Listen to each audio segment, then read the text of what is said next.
Bien, gracias. Bueno, vamos a continuar entonces y lo que hoy nos toca es ver la relectura que hay del libro de la sabiduría, más que del libro de los sapienciales en el Nuevo Testamento. Pero necesito que lean para la próxima semana y hagan se los voy a poner como tarea, lo van a encontrar en el portal, el capítulo 7 de Segunda de Macabeos. Ahí van a encontrar todos los temas, obviamente, cuando estamos ubicados en el libro de Macabeos, estamos históricamente en el contexto histórico de unos 300 años antes de Jesús, porque es toda la revuelta griega, ¿verdad? La revuelta macabeo contra los griegos. Entonces, estos estuvieron antes que los romanos, entonces estamos en 300 años antes de Jesús. Y entonces vean, ahí van a encontrar todos los temas que necesito que los identifiquen en el capítulo 7, segunda de Macabeos, los 7 hermanos y su madre. Es un poquito largo el capítulo, tiene 42 versículos, pero lo que necesito es que encuentren esos temas grandes de los que hemos hablado, la retribución, el enigma del sufrimiento, el enigma del mal y la muerte. Y entonces, para que ustedes capten todo ese desarrollo que ha venido desde Proverbios, Salmos, Job, Cogelet, y que luego aquí se reflexiona desde otra perspectiva ya muy cercana a la de Jesús. Bueno, ¿sí les queda claro eso? Capítulo 7 de Segunda de Macabeos. Sí, Bueno, licenciada, gracias. entonces ahora vamos a trabajar la relectura que hay en el Nuevo Testamento de estos libros sapienciales. Y entonces tenemos que ver que hay mucha influencia y es muy lógico porque hay una estrecha relación teológico, histórico y literario que va transmitiendo el fenómeno sapiencial del Antiguo Testamento. Acuérdense que vamos a ubicarnos un poquito en los caminantes de Maús, ¿verdad? Y vamos a ver que estos caminantes, cuando se encuentran con aquel personaje que los acompaña de camino de Maús, pues en ese diálogo que llevan, dice, todas las escrituras hablan de mí. Entonces, esa relectura que hacen las primeras comunidades para reconocer a Jesús de Nazaret, para saber quién es entonces Jesús de Nazaret, para dar respuesta a esa pregunta que está en los evangelios, ¿verdad? ¿Quién dice la gente que soy yo? Bueno, pues eso no se contesta, no es la respuesta de Pedro, es la respuesta que cada uno tenemos que hacer y para hacerla, pues tenemos que entrar a las escrituras. Y entonces, en ese fenómeno de reconstrucción, por decir así, para dar la respuesta de quién es Jesús, pues vemos que los libros sapienciales, tanto en lo teológico, histórico y literario, va a tener una aplicación muy fuerte en el Nuevo Testamento. Básicamente se ven los temas y en el pensamiento de los autores bíblicos que van a estar colocados aquí. Entonces, los libros sapienciales van a tener en el Nuevo Testamento mucha relevancia. Esa relevancia consiste en que la sabiduría es aplicada a Jesús. O sea, se va dando un desarrollo. Si la sabiduría en el Antiguo Testamento es Dios, pues en el Nuevo Testamento la sabiduría de Dios es Jesús de Nazaret. Y se le va a identificar como maestro de sabiduría. Esa es solo una característica, pero van a haber muchas más. Y sobre todo en la teología de Juan y en la teología paulina. Entonces, fíjense pues, aquí ya en nuestro diplomado de teología, vamos a ver que las reflexiones tienen distintas perspectivas. Hay una reflexión que hace Juan, otra reflexión que hace Marcos, otra que hace Mateo y otra que hace Lucas. Estos tres, Marcos, Mateo y Lucas, por tener similitudes, en la reflexión se llaman sinópticos, porque tienen un símil, tienen como un chasis común que pareciera que es Marcos porque es esquemático, y luego Lucas y Mateo lo desarrollan pues con un poco más, ¿verdad? Porque los dos, tanto Mateo como Lucas, hablan de la infancia de Jesús, no de la infancia pues de su nacimiento, mientras que Marcos es totalmente esquemático y no menciona nada de eso.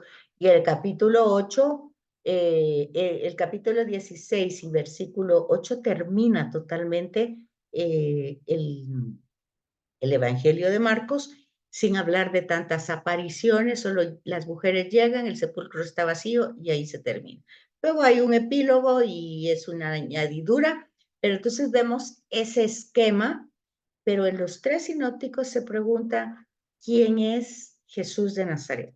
¿Verdad? ¿Quién es él? ¿Quién dice la gente que es? Y la teología, que la teología fundamental, pero la sistemática, la específica en cristología, la reflexión cristológica que se hace, pues es de abajo para arriba, o sea, Jesús de Nazaret humano que va desarrollando una actividad hasta llegar a Jerusalén y ahí muere. O sea, es un recorrido a Jerusalén y ahí muere y luego asciende al cielo. Entonces, la cristología va de abajo para arriba. Es la reflexión teológica que se hace desde Jesús de Nazaret humano que llega al Padre y que luego envía su espíritu. Bueno, eso es los sinópticos. Juan, y a eso se va a llamar entonces una cristología ascendente, o sea, la reflexión teológica de Jesús de Nazaret se llama cristología y en el caso de los sinópticos es ascendente, porque va de abajo para arriba. Luego Juan tiene una cristología descendente, porque el prólogo nos dice desde el principio, en el principio existía la palabra estaba en Dios, la palabra era Dios. La palabra, y la palabra es el logos, y el logos es Jesús de Nazaret. Entonces es descendente, o sea, venía del Padre y desciende hacia nosotros, y entonces nosotros vemos la gloria del Padre en Jesús. Entonces, esas son las teologías que luego aplicadas a Jesús se llaman cristologías. Y esa es la reflexión.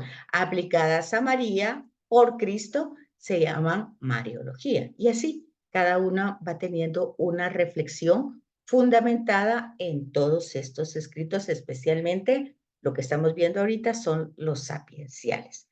Entonces, vamos viendo el desarrollo que se va dando desde la Génesis, que hemos hablado desde Génesis, todo cómo se va desarrollando este tema de la sabiduría, y hay muchísimo material porque ya vimos que se expresa de muchísimas formas literarias. Fueron tradiciones orales que cuando se pusieron por escrito, pues utilizaron un vehículo para transmitir la reflexión teológica y ese vehículo se llama género literario.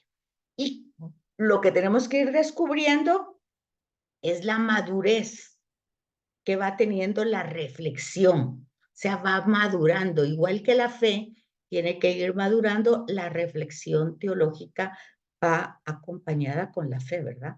En la medida de que voy comprendiendo y entendiendo esta reflexión, pues voy entrando a un estado adulto de madurez.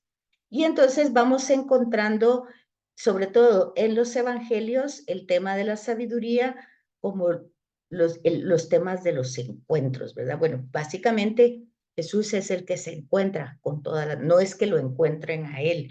Y desde ahí nosotros debemos reflexionar, que a veces nosotros decimos, estamos en búsqueda, pero lo que dice el texto bíblico es que Él es el que sale al encuentro, Él es el que elige y obviamente elige para colaborar con Él en su mensaje, que es el reino de Dios, ¿verdad? O sea, nosotros colaboramos para que el gran proyecto del Padre, que es establecer su reino en la humanidad, o sea, reinar en toda la humanidad, Jesús lo lleva a cabo hasta sus últimas consecuencias. Y nosotros, atraídos por esa persona y por ese proyecto, pues trabajamos en él. Entonces, pero la reflexión va a tener sus matices y sus perspectivas desde la persona que está o la comunidad que está transmitiendo esta reflexión, ya sea Mateo, que va dirigido a los judíos, Marcos a Roma, Lucas a los griegos, Hechos de los Apóstoles, que es continuación del Evangelio de Lucas, luego las cartas de Pablo, que van dirigidas a las distintas iglesias, y así tenemos una reflexión que va sintetizando todo el Antiguo Testamento y dando una visión diferente.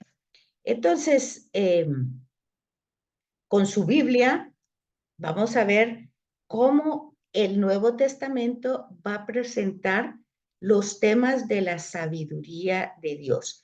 Si en el tema del enigma de la muerte se había presentado al final no como una conclusión, pero sí como un avance muy grande de que realmente es en esta vida que nosotros proyectamos nuestra inmortalidad. No es cuando muramos a ver qué va a pasar, si nos vamos al cielo o al infierno. No, es en esta vida trabajando, permaneciendo con Dios, ¿verdad? Entonces la muerte no se entiende solo como el fin de la existencia física, porque realmente pues Dios es Señor de la vida, sino que tiene muchas interpretaciones en toda la Sagrada Escritura. Pero básicamente lo que se reafirma es que la relación y la conducta personal depende del destino eterno. La relación que yo tenga con Dios, con el misterio de Dios y la coherencia, ¿verdad? La coherencia que yo tenga en esa relación. Porque acuérdense que Jesús mismo va a decir, no todo el que diga Señor, Señor tiene que ver conmigo. Entonces tiene que haber una coherencia que manifieste esa relación. Entonces, cada vez se va haciendo más explícito ese tema en relación a la muerte, ¿verdad? Pero va teniendo una conclusión en sí, en que al final del tiempo todo va a depender de permanecer, que está en el Evangelio de Juan. Permanezcan en mí como yo en el Padre, pues ustedes son, yo soy la vid, ustedes los sarmientos, en fin. Toda esa de permanencia, de estar conectadísimos, tiene que ver con nuestro final. Entonces, son los pasos que va dando la sabiduría. Entonces, los temas de la literatura sapiencial encontraron un modo especial, o sea, de modo especial, o un eco por la forma como se manifestó o se le dio una referencia a Jesús de Nazaret, ¿verdad? Porque de alguna manera la manifestación, lo que Jesús predica, lo que Jesús enseña, es un Dios diferente a las mentalidades que tenían los fariseos, los saduceos, los escribas. O sea, nosotros tenemos que tener muy claro cómo es el Dios de Jesucristo. O sea, Jesucristo no se presenta como Dios, Él anuncia, Él predica a Dios, ¿verdad? A su Padre. Y entonces hay unas características muy claras en el Dios de Jesucristo, ¿verdad? Y esto, para que nosotros lo entendamos en la reflexión teológica, tiene un doble sentido. El primer sentido es que todos los textos del Nuevo Testamento, en todos los textos, la figura de Jesús es percibida como maestro de sabiduría. Entonces, ustedes en su Biblia pueden ir buscando, ¿verdad? Las citas. Por ejemplo, aquel personaje que se acerca a Jesús para preguntarle si es lícito o no pagar al César el tributo, y entonces se acerca y dice, maestro bueno, sabemos que tú cuando enseñas lo haces con sabiduría y no ves a quién vas dirigido, no distingues entre las personas, sino que enseñas la verdad. Entonces, como sabes, conoces la verdad, entonces no solo nosotros podemos ver el título en el diálogo, nosotros tenemos que entrar más allá de lo que está escrito. Entonces, es decir, Jesús como maestro de sabiduría enseña la verdad, porque hay muchos maestros, de hecho los escribas eran maestros, ¿verdad? Conocían la ley y la enseñaban. Los rabinos eran maestros, pero en este caso, el maestro de sabiduría es el que enseña la verdad. Pero fíjense que esa verdad no va a empezar solamente como una idea, así como hoy que es relativa a la verdad, que cada quien tiene su verdad. Depende de cómo diga las cosas o cada quien tiene su verdad, la verdad es relativa. No, aquí en el Evangelio de Juan, la sabiduría de Jesús y la verdad de Jesús depende de una sola cosa. Él es el único testigo ocular de quién es Dios, de quién es el Padre. Eso no está en los sinópticos, está en el Evangelio de Juan. Acuérdense que cuando en la Eucaristía se hace la proclamación del Evangelio, se dice según, proclamación del Santo Evangelio según. Ese según tiene muchas implicaciones, porque usted tiene que ubicarse en el contexto del evangelista y no hacer ahí un fiambre, ¿verdad?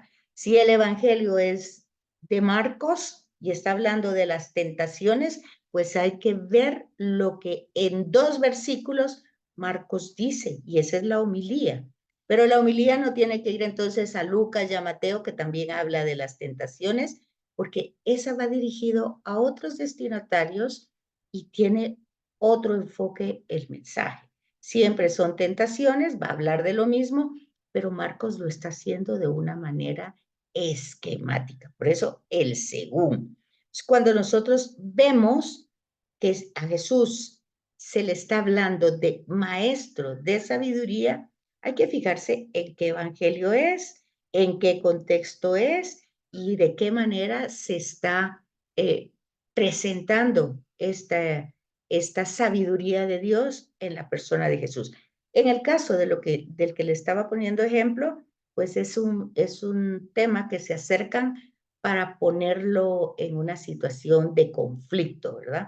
Porque si dice que hay que dar el tributo, el impuesto al César, pues el pueblo que está totalmente aplastado con tanto gasto y con tanta opresión romana, pues entonces se va a disgustar con Jesús. Y si dice que no, pues toda la jerarquía romana, pues se va a ver como un rebelde y alguien que está motivando al pueblo a hacer levantamientos. Entonces hay que fijarse en el contexto para entender el mensaje. No solo leerlo en la forma literaria, sino que entrar adentro, ¿verdad? En las profundidades, en el fondo del texto, para encontrar por qué se le aplica a Jesús maestro de sabiduría. Y obviamente, pues las respuestas de Jesús, que generalmente están hechas en diálogos, y fijarse otra vez que justamente la sabiduría presentábamos que una de las maneras es a través del diálogo encontrar esa sabiduría, pues se van a dar cuenta ustedes que Jesús sale victorioso siempre en las respuestas, porque ni dice un sí ni dice un no, sino más bien lo deja a la reflexión o abierto, ¿verdad? Y pide que le muestren una moneda, le muestran una moneda, preguntan de quién está ahí, y entonces dicen el César, bueno, entonces él hace, pero tampoco en esto es quedarse literalmente en eso, ¿verdad? Porque si no nosotros limitamos nuestra forma de pensar y de actuar y no se trata de eso. Esa es una respuesta que se da en un contexto, luego hay otras respuestas que van que se van dando en otros contextos de acuerdo al Evangelio. Entonces, aquí se le da ese nombre a Jesús, maestro de sabiduría, por sus obras y enseñanzas. ¿Verdad? Pero luego entramos en el Evangelio de Juan y nos damos cuenta de que Jesús, en el Evangelio de Juan, no tanto en los sinópticos, que Jesús tiene conciencia clara de ser hijo de Dios. Entonces, porque él, para transmitir un mensaje y en los discursos que dan y en las preguntas que le hacen a Jesús, pues para decir una verdad tenía que haber un testimonio por lo menos de dos personas, de una más o de dos personas más. De hecho, por eso en los sinópticos se dice que Jesús al principio de su ministerio, pues escoge a un grupo de personas como testigos de lo que él va a decir y va a hacer, ¿verdad? Y en el Evangelio de Marcos eso está muy claro, porque las primeras acciones de Jesús, quienes lo están viendo son sus discípulos. El primer capítulo, el capítulo 1, pues va dirigido para que los discípulos lo conozcan, los apóstoles, ¿verdad? En cambio, en el Evangelio de Juan, no. Empieza diciendo el prólogo que Jesús existía desde siempre, desde la creación, porque habla de logos y ya aquí el logos ya forma parte de la sabiduría de Dios, de la palabra de Dios, logos, palabra. Entonces, esta sabiduría de Dios existía desde el principio y por él fueron hechas todas las cosas, o sea, antes, ¿verdad? Por eso decimos que es una cristología descendiente, porque empieza desde la eternidad y llega. Y Jesús en el Evangelio de Juan tiene conciencia de eso. Por eso, cuando le piden que quién da testimonio de lo que estás diciendo, pues él dice, pues mi padre, no soy yo el que está hablando aquí, mi padre da testimonio, porque yo he visto al Padre, porque el Padre me ve a mí, porque quien me ve a mí ve al Padre. Bueno, todo eso hace una simbiosis de que Jesús es Dios y por lo tanto tiene la sabiduría de Dios. No tiene como atributo, sino es, ¿verdad? Por ser hijo de Dios, está gozando de esa misma sabiduría del Padre. Y así también en el Padre Nuestro, ¿verdad? Esa forma como no solo en el Padre Nuestro, sino que en las oraciones que vemos que hace Jesús en el Evangelio de Juan, porque en el Evangelio de Juan no encontramos el Padre Nuestro, encontramos otras oraciones, por ejemplo, el capítulo 17. Pero en el Padre Nuestro, Jesús le llama a Dios Padre, entonces hay una relación íntima, una un fundidos, están fundidos, no están separados. En el Evangelio de Juan, quien me conoce a mí, conoce al Padre. Dice que ya se va a ir y le preguntan, bueno, ustedes ya saben que voy a ir a prepararles un lugar. Mira, no sabemos ni a dónde vas a ir ni cuándo vas a ir, dice Tomás, ¿verdad?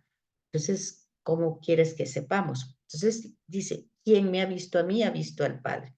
Entonces, hay todo un sentido de filiación. O sea, es más allá. O sea, aquí llega la sabiduría a un plano total. ¿Por qué? Porque está encarnada. La sabiduría se encarna en la persona de Jesús.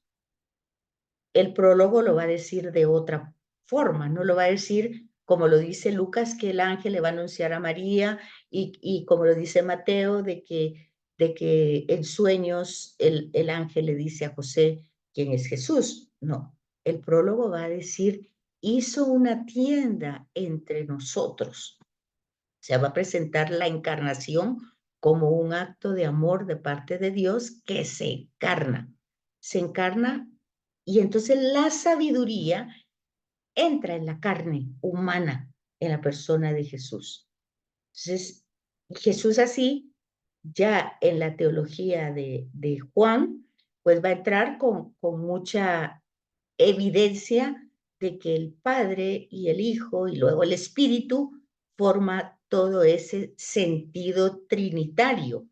que se ve en distintos momentos, como en el Jordán, que también en el Evangelio de Juan no se desarrolla así, porque Jesús ya lo sabe, ¿verdad? Tampoco hay transfiguración, tampoco hay milagros, tampoco hay exorcismos, tampoco hay parábolas.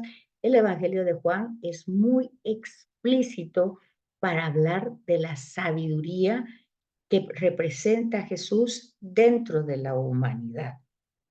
Es una teología muy hermosa, no es difícil porque la gente dice es una alta teología. No, es una reflexión muy sencilla.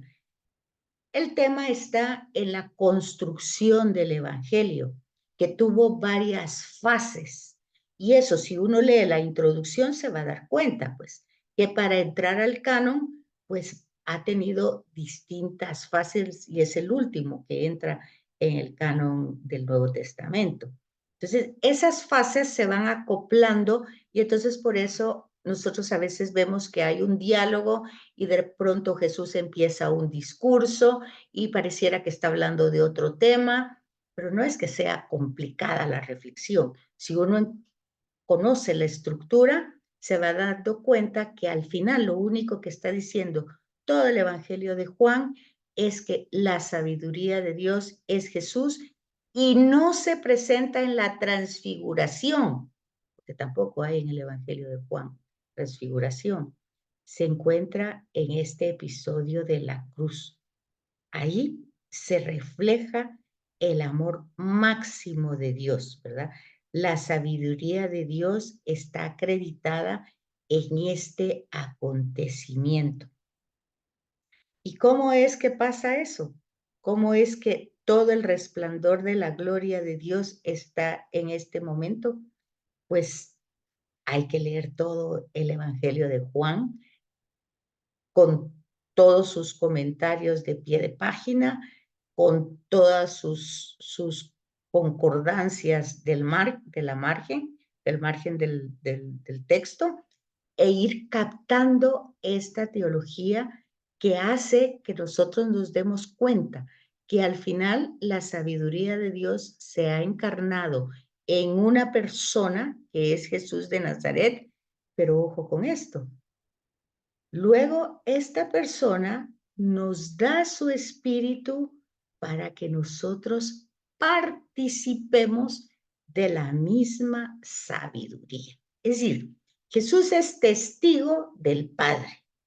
Ahora, nos deja el espíritu para que el espíritu nos dé testimonio de Jesús.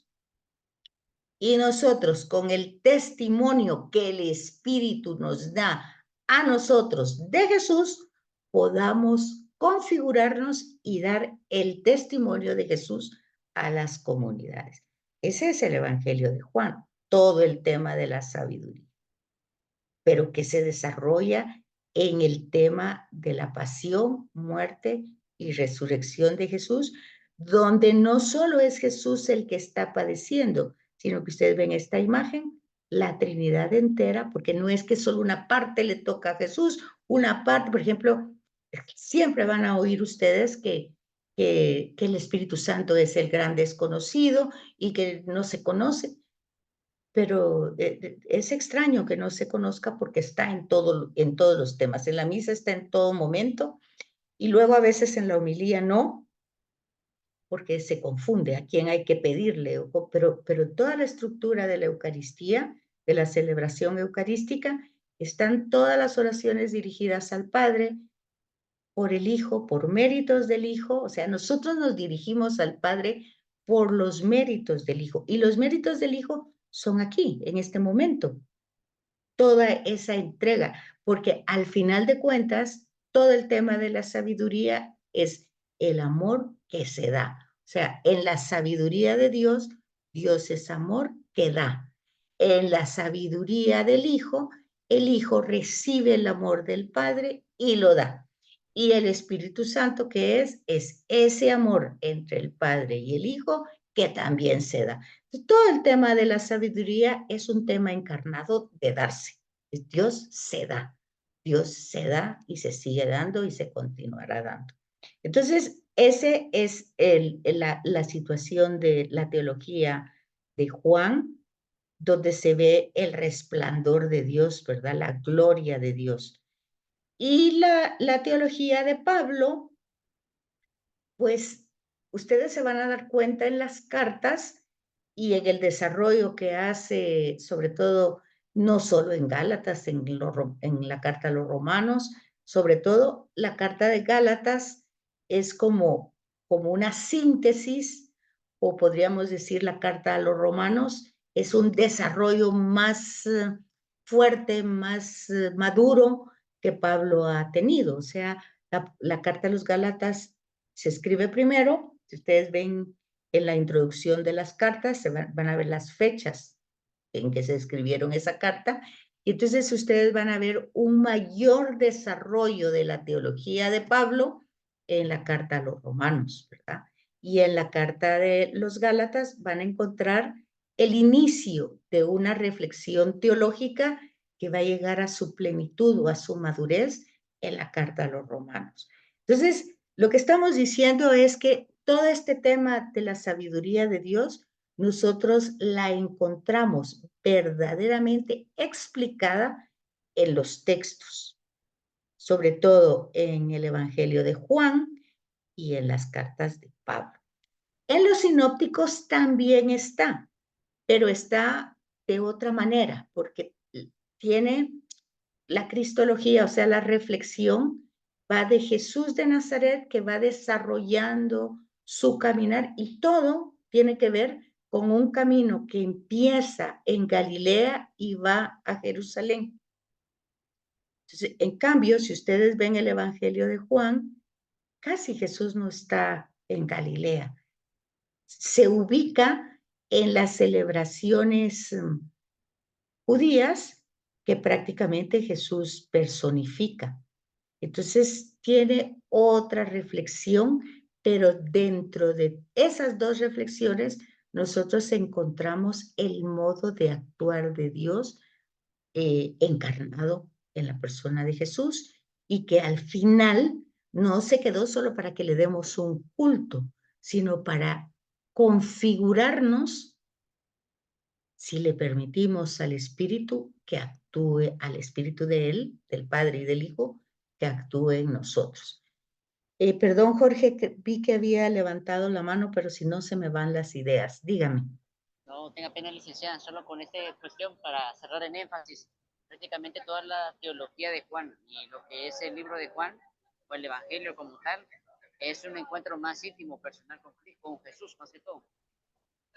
Bueno, en el Evangelio de Juan lo que es que Jesús y el Padre están totalmente unidos. O sea, también en los sinópticos, pero la evidencia en el Evangelio de Juan, por la misma manera como Jesús habla, que él puede dar testimonio. O sea, en el Evangelio de Juan, Jesús es enviado por el Padre. En el Evangelio de Juan, Jesús no dice nada de forma personal, que él piense, que él crea, él no es original. Él dice todo lo que el Padre quiere que diga, él hace todo lo que el Padre quiere que haga, él trabaja para el proyecto del Padre, él es enviado por el Padre, él simple y sencillamente, podríamos decir, no tiene una autonomía personal, sino que él es un enviado del Padre. Por eso les decía, si Jesús va a decir algo, es porque él ha visto al Padre haciendo lo que va a decir que hace el Padre. Todo lo que Jesús hace y dice en el Evangelio de Juan es el Padre, quien lo ha enviado a decir.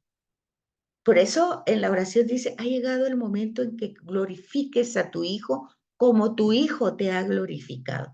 Entonces, Jesús lo único que quiere es, en el Evangelio de Juan, la gloria del Padre. Ahora fíjense, ya en las cartas de Pablo, Pablo es el que pone en su predicación a Jesús.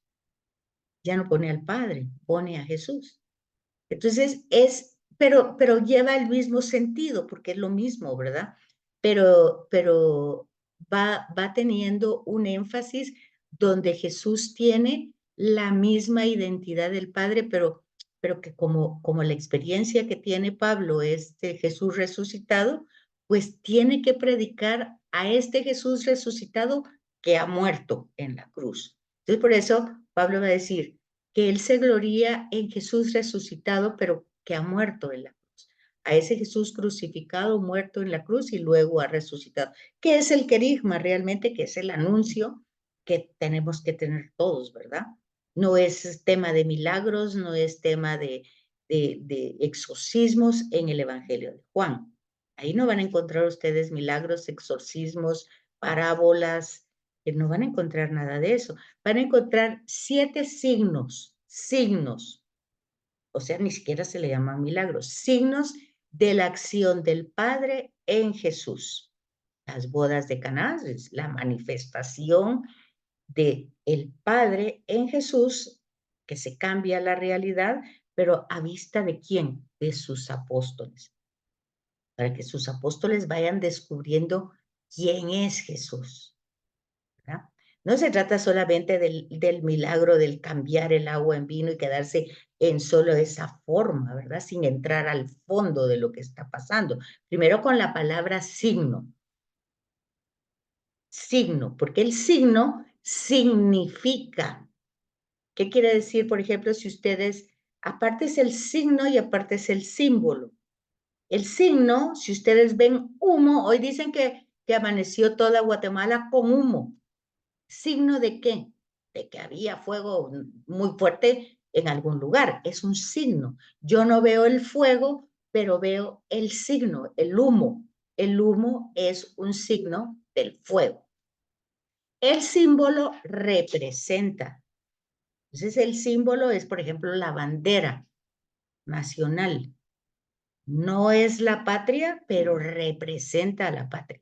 Aquí, pues puedo ver yo muchas banderas y no le pongo mucha atención porque estoy en la patria.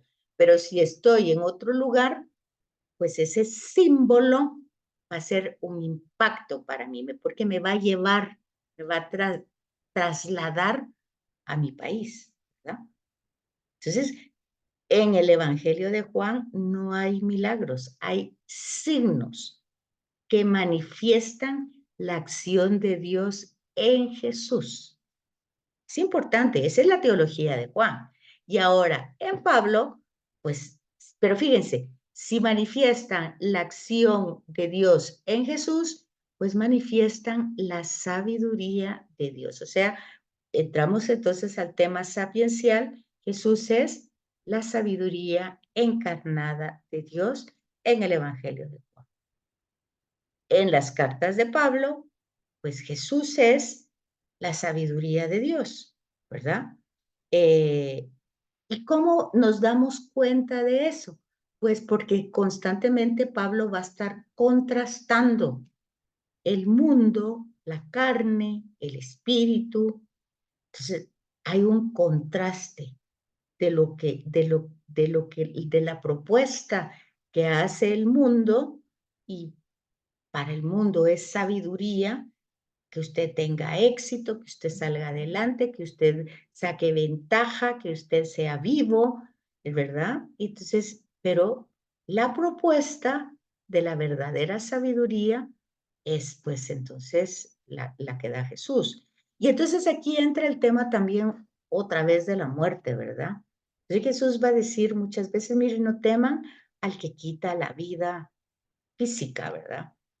Y ahí hay que ayudarse con Macabeos, segunda de Macabeos 7. ¿Cuál es la mentalidad judía cuando Jesús habla de esa manera? ¿Verdad?